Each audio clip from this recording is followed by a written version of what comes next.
Vous êtes allé à Port-au-Prince, comment ça se passe là-bas? Écoutez, comment ça se passait hier?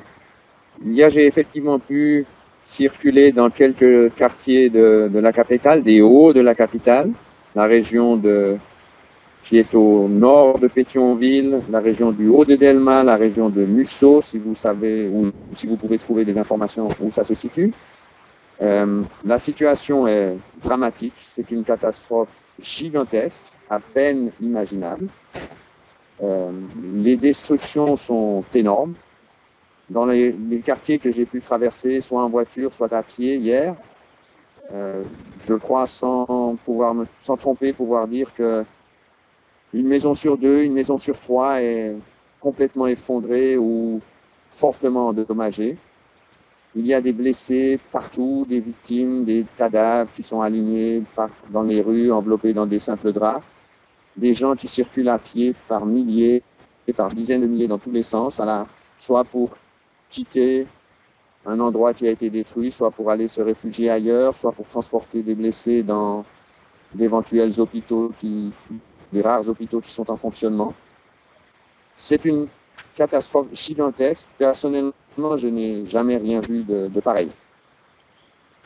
Et les gens, vous me parliez des gens, que font-ils? Est-ce qu'ils restent dehors? Est-ce que Alors, tout le monde est dehors. Euh, Premièrement, par crainte de nouvelles secousses et donc d'autres destructions. Aussi parce que la consigne est passée de rester hors des maisons, qu'elles soient entières ou abîmées, ou surtout abîmées. Donc tout le monde est dehors. Ce qui fait que, imaginez 3 millions, 4 millions de personnes, ce qui est la population de la capitale, tout le monde dehors. Euh, ceux qui, Dans les endroits où il y a des fortes destructions, les gens essayent avec leurs propres moyens, avec leurs mains, avec certaines fois des leviers, des pelles, des pioches, de déblayer des décombres pour sortir des rescapés ou des cadavres. Mais tout le monde est dehors. Et par endroits, sur tous les lieux dégagés de construction, les gens se rassemblent par centaines, par milliers, s'asseyent par terre, attendent un hypothétique secours. Ils n'ont strictement rien que peut-être quelques affaires ou qu'ils ont pu sauver et les habits qu'ils ont sur eux. Et ils sont là à attendre. et vous parliez des secours, est-ce que vous avez vu les premiers secours? Est-ce que des gens arrivent? Écoutez, dans les quartiers que j'ai sillonnés hier, j'ai été extrêmement impressionné par l'absence de secours, justement. Je n'en ai vu personnellement que sur un seul site, le site de l'hôtel Montana, qui est un hôtel très très important de la capitale, d'une 150aine de chambres environ, hôtel dans lequel logent généralement les personnalités qui viennent de l'étranger, les membres de la coopération internationale en déplacement. Et cet hôtel s'est complètement effondré. C'est aussi un hôtel qui gère une chaîne d'appartements et de studios dans lesquels logent des membres de la coopération internationale. Et donc cet hôtel s'est complètement effondré et c'est le seul lieu que j'ai parcouru hier dans lequel il y avait des secours en train d'être organisés. Partout ailleurs, les gens sont laissés à eux-mêmes et se débrouillent avec les moyens du bord. Alors, ça peut s'expliquer en partie parce qu'il est clair que le mécanisme national de gestion des désastres et des catastrophes n'est pas à la hauteur même du 10% de ce qui vient de se passer. C'est aussi un peu compréhensible parce que la MINUSTAH et le système des Nations Unies a été directement frappé, donc il concentre l'utilisation de ses moyens sur ses propres besoins. Donc ils s'occupent avant tout d'eux-mêmes. C'est aussi compréhensible par le fait que la circulation à Port-au-Prince est absolument bloquée.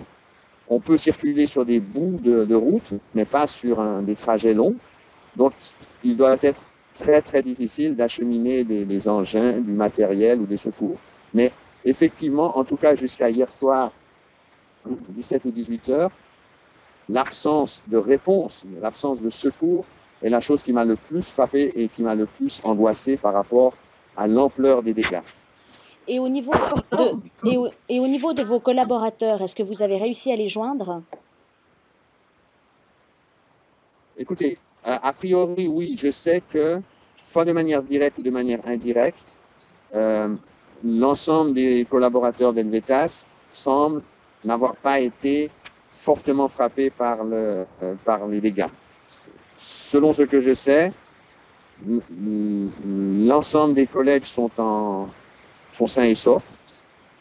J'ai des doutes encore sur quelques-uns d'entre eux, mais l'ensemble est sain et sauf. Une personne, la secrétaire de notre bureau, a vu sa maison complètement détruite et je sais que son beau-père était encore hier soir sous les décombres. Je ne sais pas s'il est en vie ou non. Par contre, depuis hier midi, je n'ai plus aucun contact. Les téléphones fonctionnent très très mal, voire pas du tout. Et donc, ce sont des informations très très peu détaillées. Et au niveau, vous me dites... Les difficultés de communication accentuent encore le drame parce que c'est très très compliqué et c'est peu rassurant de ne pas pouvoir contacter les personnes que vous aimeriez contacter, vos amis, vos proches ou vos collègues. Et vous me parliez des gens qu'on sortait des décombres. Est-ce que les gens sur place... Allô? Oui, vous m'entendez là? Allô? Oui. Bon. Oui. Les gens sur place, vous me disiez, qui tentaient de s'organiser pour sortir des personnes vivantes ou des corps des bâtiments. Est-ce que vous en avez vu beaucoup? Les gens sur place s'organisent? Ah oui, la réaction spontanée, immédiate et la solidarité spontanée et individuelle, elle fonctionne. Les gens ne restent pas abattus, au contraire, à contrario de toute mesure de sécurité, ils essayent de faire tout ce qu'ils peuvent pour retirer des gens, des corps ou des gens vivants. C'est impressionnant de voir comment des jeunes en particulier se mobilisent pour escalader des maisons détruites, pour se faufiler à l'intérieur au mépris de toute mesure de sécurité. Je pense que ça scandaliserait ou n'importe quel organisme ou corps de catastrophe, mais c'est ce qu'ils font. Et je pense qu'ils n'ont pas vraiment le choix. Et comment vous voyez les jours qui vont venir?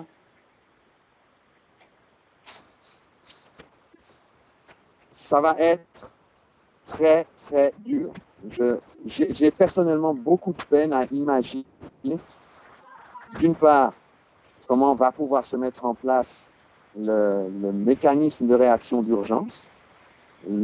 L'ampleur des dégâts est tellement énorme, les besoins sont tellement gigantesques à Port-au-Prince que c'est difficile d'imaginer ou de concevoir. Je ne suis pas spécialiste de l'urgence, mais c'est difficile d'imaginer comment on va pouvoir faire face à tout cela. Actuellement, des centaines de milliers de personnes sont sans abri dans les rues de Port-au-Prince. Cela fait maintenant plus de 36 heures que les premières secousses ont eu lieu.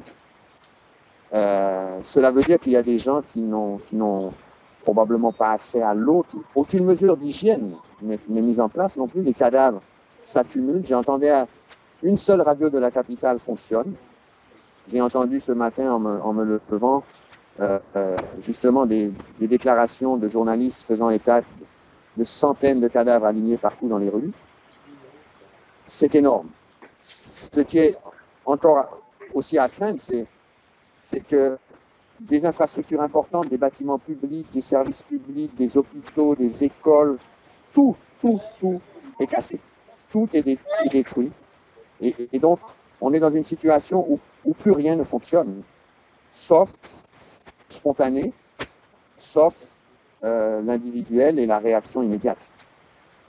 Donc, remettre en route les secours dans cette situation, j'imagine que ça doit être possible pour des gens qui savent comment faire, mais c'est énorme. Vous m'entendez là? Comment ça va se passer? Les approvisionnements alimentaires vont être... Pour le moment, Cela fait maintenant 48 heures que nous n'avons plus de courant électrique. Donc,